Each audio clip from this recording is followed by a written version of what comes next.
Soy Fernando Díaz Villanueva, hoy es 19 de enero de 2020 y esto es La Contracrónica.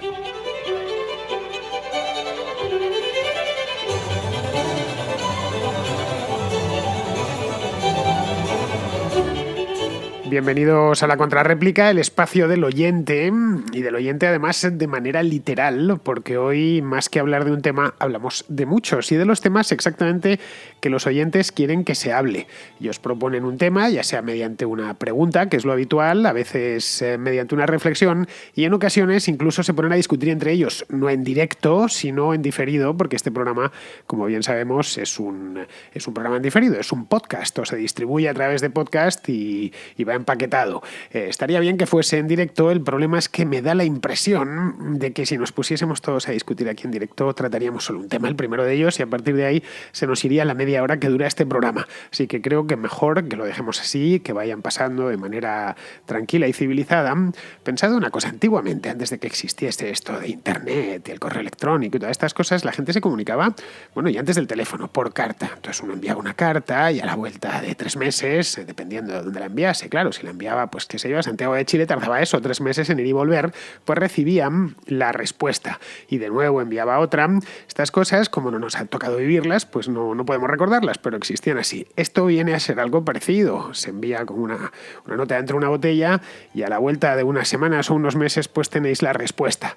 Bien, en el caso de que queráis participar, a lo cual siempre os lo digo, os invito a que lo hagáis. Este programa no es nada sin sus seguidores, se quedan muy poquito, pues tenéis que enviar una nota de voz de WhatsApp, cosa que sabréis hacer sin demasiados problemas, al siguiente número, el 690-827909. Ya sabéis, más 34 delante en el caso de que lo hagáis fuera de España. Muy bien, pues dicho esto, pasamos ya a la contrarréplica.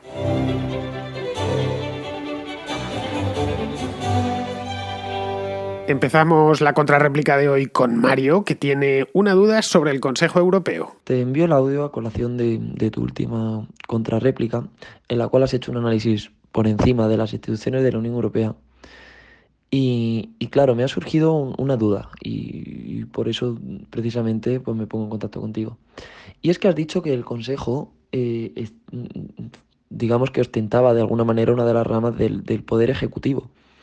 Y yo tenía entendido, no sé si erróneamente, ya te digo, tampoco sé mucho del tema, que el Consejo era, por decirlo de alguna manera, una de las patas del legislativo, es decir, que hacía a sus veces una especie de segunda cámara con el Parlamento y que las leyes se aprobaban en una primera ronda en el Parlamento y luego por medio del Consejo.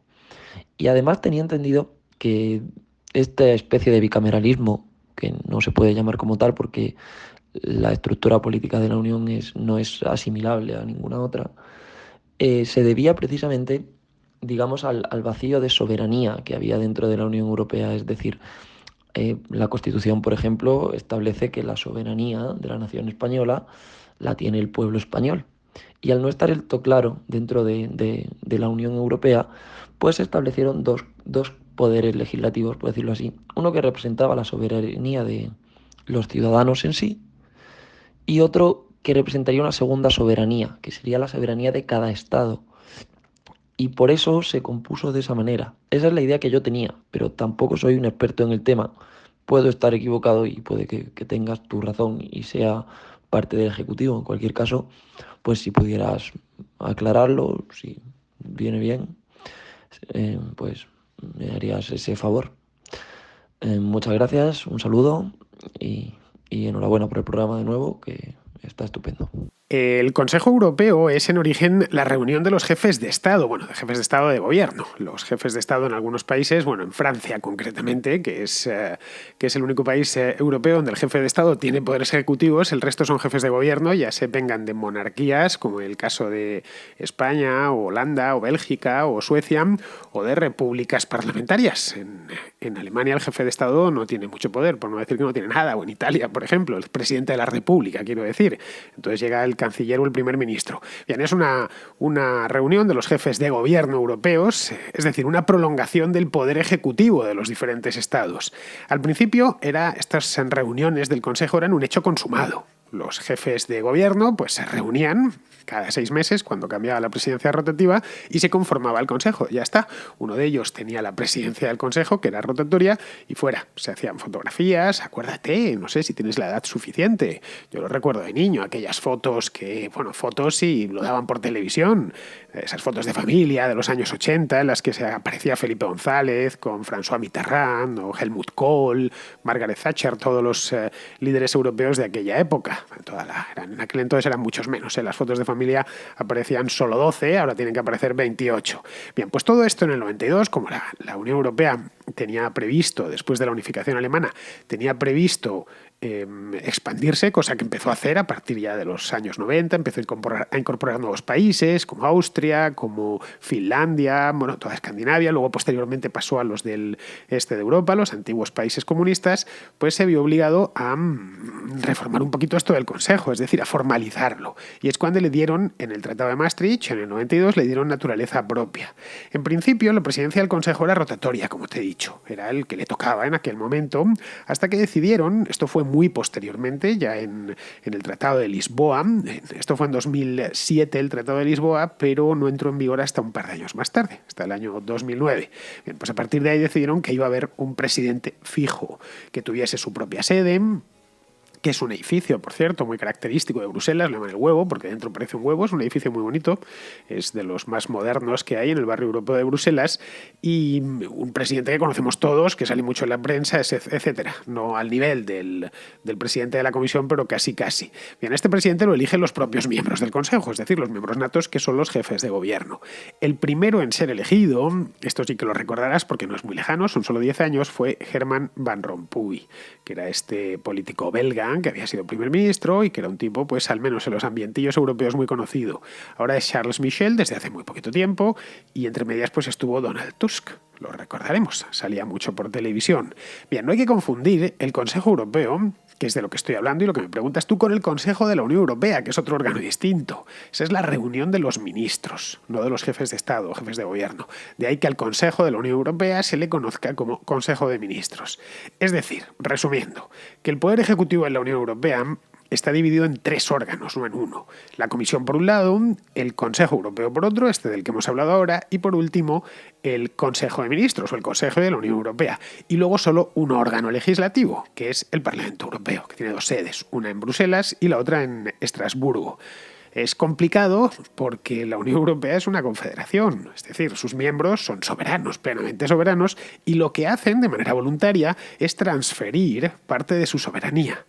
Pero vamos, sí, es complicado. Es por lo que es normal que la gente no lo entienda. La gente normal, la gente que está a sus cosas, como debe de ser pues un sistema con tantas instituciones, etcétera, pues no diferencia muy bien entre la Comisión, el Consejo, etcétera. Bien, seguimos con Daniel, que pregunta, una pregunta la verdad que no me la habían hecho nunca y me parece muy ocurrente. Me pregunta exactamente qué viene después del socialismo del siglo XXI.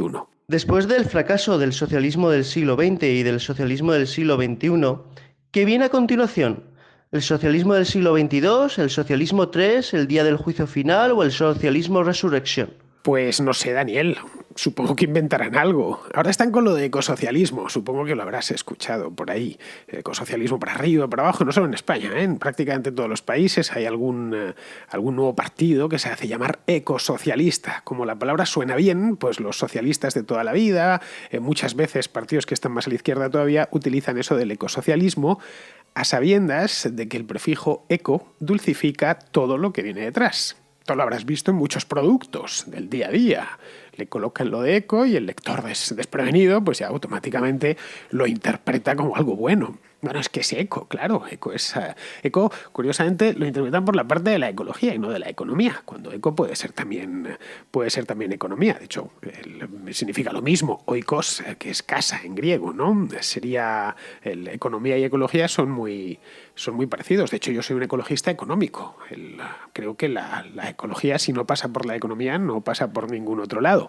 Es más, te digo, la marca Opel tiene unos motores que se llaman Ecotec. Lo habrás visto en los anuncios, en la televisión. Estos motores Ecotec son de gasolina y de gasoil, claro, y tienen las mismas emisiones que cualquier otro.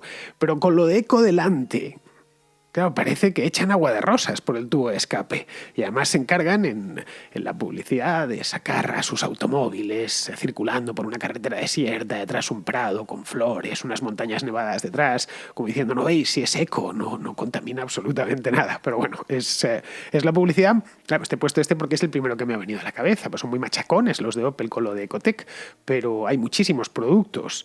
Esto del siglo XXI, pues hace unos años funcionaba, creo yo, no sé, hace 25 años, por ejemplo, a mediados de los años 90, pues sonaba futurista y prometedor. Esto es del siglo XXI, es lo más, ¿no? Igual que decimonónico significaba antiguo, pues decir del siglo XXI significaba moderno, es lo que viene. Pero claro, han pasado 25 años, ya no estamos en 1995, ahora estamos en 2020, al borde mismo de la tercera década del siglo, y ya no produce el mismo efecto. Cuando dices, es que esto es del siglo XXI, es decir, es de ahora. Ya estamos en el siglo XXI y se ha interiorizado mucho que estamos en el siglo XXI, no como a principios de siglo. Oh, acabamos de empezar el siglo, qué maravilla, fíjate, deberíamos estar ya en naves espaciales y por Marte. Esto es un poco como se veía el siglo XXI cuando yo era niño. Era, esto es del siglo XXI, es lo más. Había hasta una editorial en España que sigue existiendo que se llama Editorial Siglo XXI. No sé, cuando nos acerquemos a finales de este siglo, no sé, 2090, una cosa así, pues quizá empiezan a llamar a lo suyo el socialismo del siglo XXII. Es posible. Ya está, le ponemos. Evidentemente esto nosotros no lo vamos a ver, pero sí nuestros hijos o nuestros nietos podrán estar y verlo con sus propios ojos, escucharlo con sus propios oídos. Como todo lo bueno se le pone delante. Lo es que esto es del siglo XXII. Claro, chicos, esto no es cualquier cosa. Siglo XXII. Esto no puede empezar ahora, estamos en 2020, todavía faltan 80 años. Pero dentro de eso, de 60, 70 años, empezarán con la paliza del siglo XXII y venga, pues dirán, el socialismo del siglo XXII es distinto, al del siglo XIX, el del siglo XX y el del siglo XXI. Esto va adaptado a los tiempos. Y bueno, pues podrán seguir dándole a la manivela con las mismas recetas que no han funcionado nunca en ningún lugar.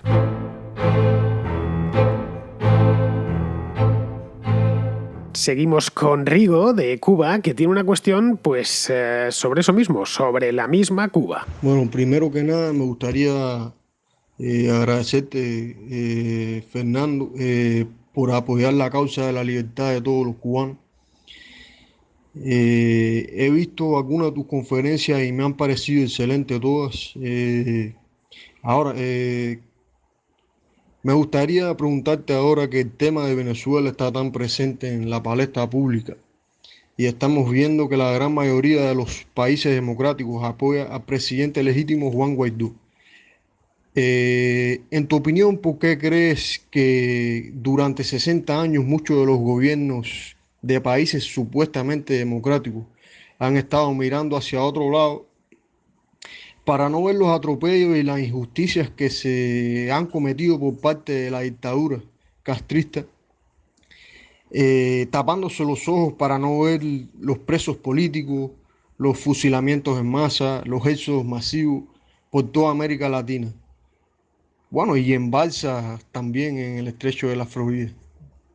En concreto, uno de los ejemplos de hipocresía y falta de empatía que más me molesta es el del gobierno de España, con sus excepciones, claro, hacia la situación política de Cuba.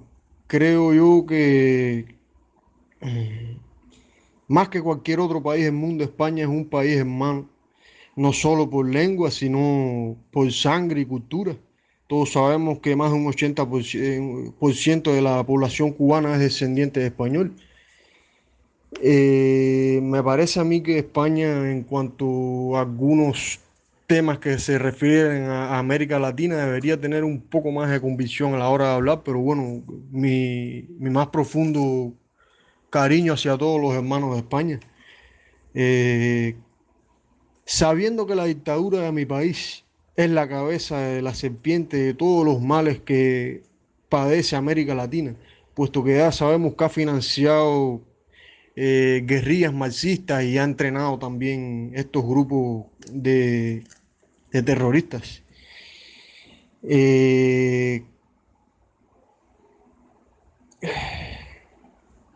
Y ha sido culpable también de muchas muertes en Colombia, en El Salvador, en Chile. ¿Por qué no se le da más prioridad al problema de raíz que es Cuba y esperan a que exploten las crisis para entonces hacer eco de esa situación. Muchas gracias y te deseo suerte en tu proyecto. Bueno, en origen, por la misma razón por la que las democracias occidentales fueron siempre tan complacientes con la Unión Soviética, que es que a veces se nos olvida. Recuerda cuando crearon la ONU, las Naciones Unidas, en 1946, dejaron fuera a países como España, porque decían que era una dictadura, y efectivamente era una dictadura especialmente dura en aquellos años, en los años 40, pero en cambio no consideraron dictaduras a las repúblicas populares de la Europa del Este o a la China de Mao, o a la propia Unión Soviética. Es decir, censuraban a Franco, que era un dictador, pero no censuraban en ningún momento a Joseph Stalin, que estaba en ese momento en el poder y además perpetrando de las suyas. Bueno, las había perpetrado ya previamente con las hambrunas y la Gran Purga, etcétera, y les parecía maravilloso. Pero bueno, ahí se podría decir que, claro, a fin de cuentas, Stalin había formado parte de los vencedores de la guerra y Franco, en cambio, pues había estado a punto de entrar en guerra junto con las potencias del eje. Pero vamos, posteriormente, ya en los años 50, cuando los berlineses del este se levantaron en 1953, la revuelta de los albañiles, o los húngaros en 1956, o los checos en 1968, las potencias occidentales, democracias muy serias y admiradas, no dijeron nada o dijeron muy poquito. Se condenaron, sí, condenamos esto, claro, los tanques desfilando por Praga o haciendo de las suyas en Budapest. Y esto no, bueno, sí, lo condenamos. También condenamos el Vietnam. Esto era una cosa muy común en aquella época, que había que condenar siempre a ambos, especialmente por parte de las democracias europeas. Pero vamos, en esa misma época, te estoy hablando ya de los años 60-70, sometieron, por ejemplo, a Sudáfrica el apartheid o al Chile Pinochet a un marcaje continuo. Ojo, lo cual estaba muy bien, porque el régimen del apartheid era un régimen execrable desde donde lo miremos. Pero, en cambio, veían con un solo ojo, porque en esa misma época estaba Pol Pot, estaba perpetrando una masacre infame en Camboya, o Mengistu estaba matando de hambre a su propio pueblo en Etiopía. Estoy hablando a finales de los años 70. Oye, y nada, ni un quejido. Esto está la prensa ahí para que lo veamos. A lo sumo, que la otra cosa ya era un poco descarada, claro, pues musitaban alguna condena en voz baja y con mucha diplomacia, no fuesen a molestar a Mengistu o no fuesen a molestar al propio Pol Pot. Recuerda que a Pol Pot no acaba con él las democracias occidentales, acaban con él los comunistas vietnamitas, porque les parece que se le ha ido la cabeza. Y 3/4 partes de lo mismo con el comunismo en Etiopía. Son los propios... Bueno, él se metió en una guerra con Eritrea, etcétera. Vamos, que son los propios del lugar los que acaban con él. Pues con Cuba, ya te he puesto unos cuantos ejemplos, como es obvio, pues pasa lo mismo. Es decir, jamás dijeron esta boca es mía en tiempos. Al contrario, todo lo contrario. Algunos líderes de democracias occidentales consolidadas, por ejemplo, y el primero que me ha venido a la cabeza es Olof Palme, que fue primer ministro de Suecia. Le asesinaron posteriormente ya en los años 80 en una calle de Estocolmo. Un crimen, por cierto, nunca resuelto. Bueno, pues gente como Olof Palme apoyaban de palabra y de obra y personalmente a Fidel Castro. Se dejaban caer por La Habana de vez en cuando, le recibían en Estocolmo. Hay fotografías, las puedes ver. Escribían a favor. Bueno, sí, es cierto que... Pero, claro, no vaya a ser que los cubanos estarían peor si no fuese con esto. Todo esto que te estoy diciendo no es que sea una opinión mía, es que son hechos históricos debidamente documentados. Bueno, te he puesto a Olof Palme, que lo mismo no te suena si eres muy joven, pero Trudeau, el apellido te sonará. Por Justin Trudeau, el actual primer ministro. Justin Trudeau es hijo de Pierre Trudeau, que fue también primer ministro canadiense durante la década de los 70. Bien, pues Pierre Trudeau se daba hasta abrazos con Fidel Castro. En la misma Habana, te estoy hablando, Su mujer y madre de Justin Trudeau, Margaret Trudeau, era una rendida admiradora de Fidel Castro. Bueno, supongo que habrás oído el rumor, eres cubano a fin de cuentas.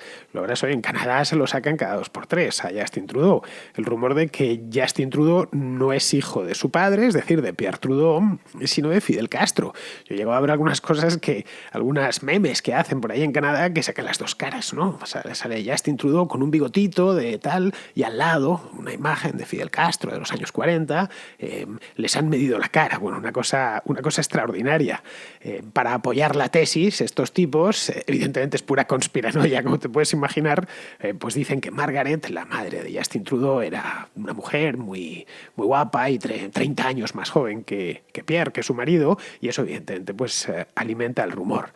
Así que bueno, Rigo, ¿qué quieres que te diga? Es normal que a las dictaduras que se declaran socialistas se les pase todo y se las mire siempre con muy buenos ojos y tengan que hacer una muy gorda para que ni siquiera condenen musiten, como he dicho antes, una condena.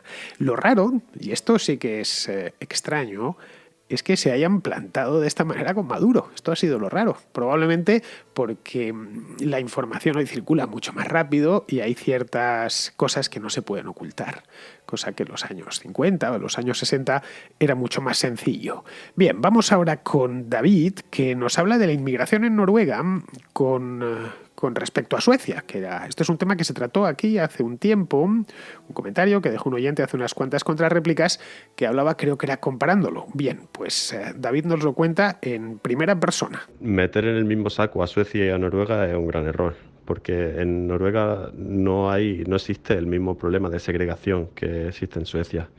Esas protestas, esas revueltas que hubo en Gotemburgo el año pasado, la quema de coches, etcétera, eso no ha existido aquí. En Oslo no se ha dado. Y bueno, es que me quedé un poco perplejo al oír tanto comentario racista, porque al final es lo que subyace en la forma de presentar el problema, con esos señores morenos. Pero ¿qué tendrá que ver si son morenos o si dejan de serlo? Si te vas a la estación central de tren de Oslo, los yonkis que hay allí durmiendo y creando problemas tienen la piel bastante blanca. Y los responsables de las peleas en grupo en la ciudad, que ese sí que es un gran problema y le está dando mucho dolor de cabeza a la policía, esos son todos blancos nacidos allí. Con esto no estoy diciendo que la delincuencia entre inmigrantes no exista, claro que existe. Y es un poco ingenuo pensar que no hay segregación, claro que la hay, pero no es cierto que tengamos el mismo problema que en Suecia, o que aquí exista el mismo problema que en Suecia. Luego, otro aspecto que hay que destacar y del que hace su principal argumento, que no es otro que la delincuencia como consecuencia del desempleo, también es fácilmente desmontable, puesto que aquí cuando se recibe a una persona que solicita asilo político o un refugiado o lo que sea, se trata que entre en el sistema, que entre en el mercado laboral y que pueda sostenerse por medios propios, que no tenga que depender del Estado. Así, bueno, la mayoría trabaja y el que no trabaja y es mayor de edad, pues tiene que abandonar el país. Es tan simple como eso. Y así es. Es decir, que aquí los refugiados que hay son o menores de edad o mayores de edad con los papeles en regla y en una situación laboral estable. Muchas gracias, David, por tu comentario. A ver, a cuenta de tu mensaje, he ido a consultar las cifras de inmigración en Noruega. Esto lo ofrece el propio gobierno, que evidentemente pues un país serio como es Noruega tiene muy buen servicio de estadísticas. Las podéis buscar, os doy la dirección, pues la tengo delante. La página web es ssb.no. Se dice Statistic Central Byrå, lo que significará, supongo, Statistic Byrå, bueno, será buró, supongo, Oficina Central de Estadísticas. Calculo, bueno, el hecho es que tengo aquí las estadísticas y en Noruega, según esto, hay unos 850.000 inmigrantes. A ver, son muchos, ¿eh? Si lo comparamos con la población. Noruega es un país poco poblado, es decir, es el 16% de la población noruega. De ellos, de estos 850.000, la mitad procede de Europa. casi todos de la Unión Europea, de países de la Unión Europea, pero vamos, también tienen unos cuantos que son de otros países europeos que no son de la Unión Europea. A ver, dentro de este grupo la mayor parte son de Polonia, de Suecia y de Alemania, sobre todo de Polonia. Y luego la otra mitad de estos 850.000 proviene del resto del mundo, es decir, pues desde Asia, turcos, afganos, pakistaníes, como también tienen una pequeña comunidad de norteamericanos, bastante pequeña, por cierto, vamos, de poco más de 10.000, y luego también una pequeña comunidad de gente llegada de Hispanoamérica, unos 25.000 personas. Pero bueno, que esto es lo que hay. Aproximadamente la mitad de los inmigrantes en Noruega son comunitarios, es decir, son europeos, y por lo tanto esto se entiende que fueron allí ya que no fueron a pedir ayudas sociales ni nada por el estilo. Luego otro dato que he obtenido aquí en ssb.no que he obtenido es que el desempleo entre los inmigrantes en Noruega es muy bajo, es solo el 6%. En promedio, en Noruega el paro promedio es el 4%. Esto ayuda por lo menos a explicar que se están integrando bien. El inmigrante inmigra para trabajar. Es decir, eso es cuando sale de su casa, abandona a sus familiares, su vida, su ciudad, su mundo, todo, y atraviesa una frontera o dos fronteras, o se juega la vida incluso, es porque quiere tener un trabajo y expectativas en la vida. Y si llega a un país, encuentra trabajo, pues, en fin, eso de entrada le saca de la calle. Y de seguida le ayuda a aclimatarse al país de acogida. Es decir, a trabar contacto personal con la población nativa, a aprender su idioma, bueno, y a mezclarse con ellos, que es de lo que se trata, a fin de cuentas, esto de la inmigración. Bien, seguimos con Moisés, que tiene una pregunta sobre el cambio climático. No sé con cuánta frecuencia te preguntan este tipo de cosas, pero quería preguntarte sobre el tiempo. No veo mucho la televisión, pero me encontré el otro día con la noticia de la emergencia nacional en Estados Unidos por el frío polar y la que se llevó 21 vidas, me parece. Y la verdad es que quería saber tu opinión sobre la situación. Mi pregunta es que si ya están apareciendo las consecuencias del cambio climático o crees que es algo poco habitual o que va a ser algo que suceda, pues eso, ahora y que dentro de un año ya habrá cambiado. Bueno, tu pregunta, Moisés, es meteorológica, no climática. El tiempo es como la bolsa. Es decir, que fluctúa. Lo hace, eso sí, dentro de lo que los meteorólogos denominan valores normales. Valores normales con respecto a las últimas décadas. No los valores normales de 1340, sino ahora mismo hablamos de valores normales. En concreto en España, para la Agencia Estatal de Meteorología, la EMET, los valores normales son los promedios de temperatura y precipitación y días de sol, etcétera, de la horquilla que va de 1980 a 2010. Mira, tengo delante, te lo he ido a buscar en la página de EMET, tengo delante los valores normales de la estación meteorológica de Retiro, que es la más cercana que tengo, está aquí al lado, vamos, estará a 1,5 kilómetros en línea recta de donde me encuentro. Bien, en enero, en Retiro, lo tengo aquí, valores climatológicos normales, Madrid-Retiro, periodo 1981-2010, altitud en metros 667. 40 grados 24 minutos norte, 3 grados 40 minutos oeste. Bien, pues lo que me dice es lo siguiente. Los valores normales aquí son la temperatura media en enero es de 6,3 grados y caen 33 milímetros de precipitación. Hay 5,7 días de lluvia y un día de nieve. Eso es el promedio, el valor normal en Madrid. Bien, ahora mismo asomo la cabeza por la ventana, que tampoco la tengo muy lejos, y lo que veo es que hay 7 grados y está lloviznando. Más ha pasado todo el día lloviznando.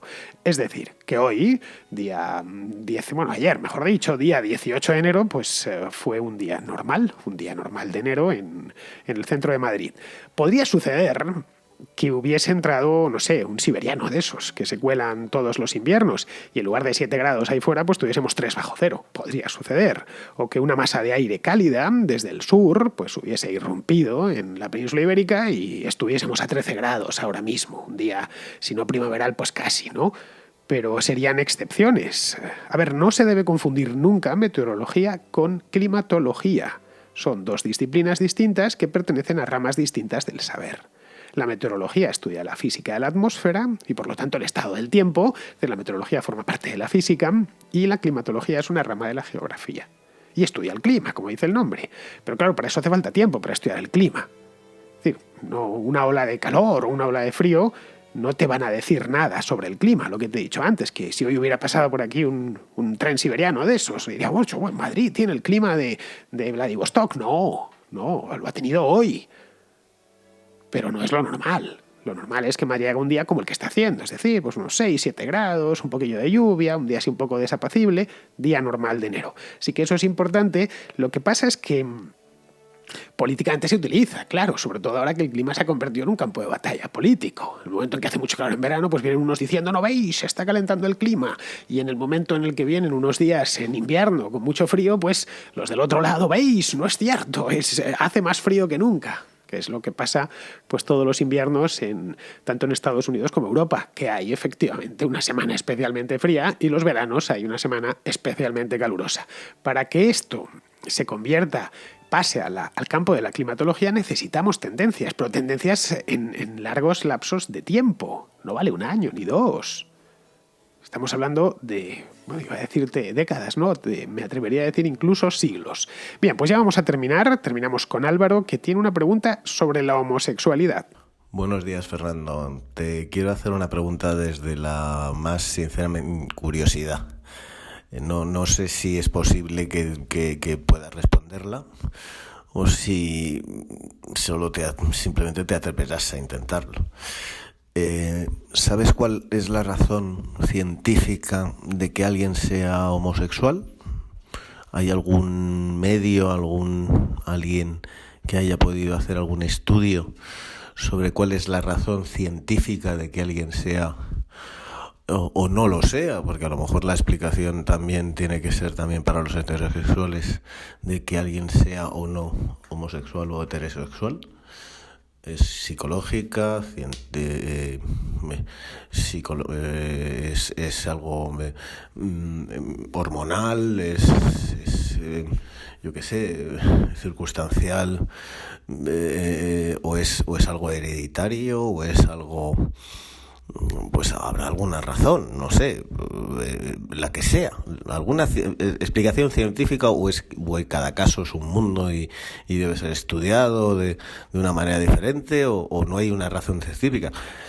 Esto te va a parecer que a lo mejor es posicionarme en alguna cuestión, pero simplemente me hago esta pregunta. No sé si alguien es posible que lo responda o si espero que no ofenda a nadie, simplemente que haga la pregunta.